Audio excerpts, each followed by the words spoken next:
పాలు దొంగ ఎవరు? ఒక అందమైన చిన్న గ్రామంలో రాము అనే అబ్బాయి ఉండేవాడు. రాముకి పాలు అంటే చాలా ఇష్టం. ప్రతిరోజూ రాత్రి పడుకోబోయే ముందు రాము ఒక పెద్ద గ్లాసు పాలు తాగేవాడు. రాము ప్రతి రాత్రి తన గిన్నెలో కొంచెం పాలు మిగిల్చి వంటింట్లో పెట్టేవాడు. కాని మరుసటి రోజు ఉదయం వచ్చి చూసేసరికి ఆ గిన్నె ఖాళీగా ఉండేది. ఈ పాలు ఎవరు తాగుతున్నారు అని రాము ఆలోచనలో పడ్డాడు.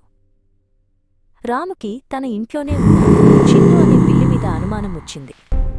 ఖచ్చితంగా ఈ చిన్నువే పాలు దొంగిలిస్తోంది అని రాము కోపంగా చిన్ను వైపు చూశాడు. కాని చిన్ను ఏమీ తెలియనట్లు కూర్చుని ఉంది.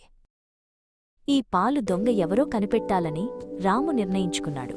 ఆ రాత్రి పాలు గిన్నెలో పోసి రాము వంటింటి తలుపు వెనుక దాక్కుని మెల్లగా చూడసాగాడు. అర్ధరాత్రి దాటింది. అంతా నిశ్శబ్దంగా ఉంది. అప్పుడు మెల్లగా అడుగులు వేసుకుంటూ చిన్ను అనే పిల్లి వంటింట్లోకి ప్రవేశించింది. రాము అది చూసి దొరికావు దొంగ అని మనసులో అనుకున్నాడు. కాని చిన్ను ఒక్కటే రాలేదు. గోడమూలలో ఉన్న ఒక చిన్న కలుగు నుండి బుజ్జి అనే ఎలుక బయటకు వచ్చింది. రాము ఆశ్చర్యంతో నోరు వెళ్లబెట్టాడు. చిన్ను మరియు బుజ్జి ఒకరినొకరు చూసుకుని స్నేహంగా పలకరించుకున్నాయి.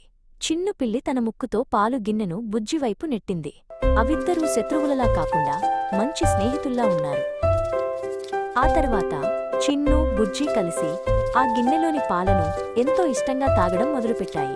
రాము ఈ దృశ్యాన్ని చూసి తన కళ్లను తనే నమ్మలేకపోయాడు. రాము తలుపు వెనుక నుండి బయటకు వచ్చాడు. తన స్నేహితులిద్దర్నీ చూసి రాముకి నవ్వొచ్చింది. నేను చిన్ను ఒక్కతే దొంగ అనుకున్నాను, కాని ఎలుక వీళ్ళిద్దరూ కలిసి పాలు తాగుతున్నారన్నమాట. అర్థమైంది. కళ్ళతో చూసే వరకు ఏదీ నిజం కాదు. వచ్చావు రాము, ఇక నుండి మనం కలిసి సంతోషంగా ఉందాం.